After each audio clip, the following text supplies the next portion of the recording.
اعوذ باللہ من الشیطان الرجیم بسم اللہ الرحمن الرحیم اللہم صلی علی محمد وآل محمد۔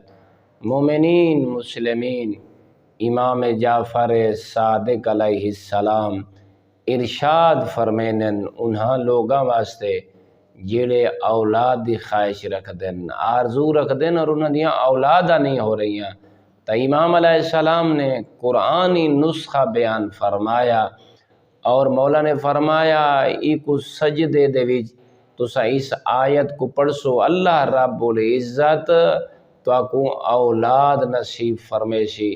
یقیناً تمام مومنین مسلمین نماز دے عادی ہونے انہاں کو چاہیے جڑے صاحب اولاد نہیں ہو سنگے مولا دے دسائے ہوئے طریقے تے عمل کریں انشاءاللہ۔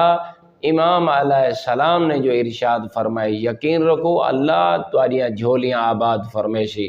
مولا فرمائنن سجدے دے عالم دے وچ تساں اے پڑھو رب حب لی من لدنک ذریۃ طیبہ انک سمیع الدعاء رب لا تذرنی فردا وانت خیر الوارثین۔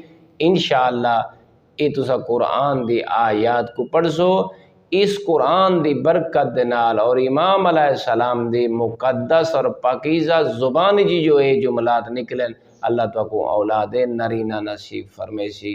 والحمد للہ رب العالمین۔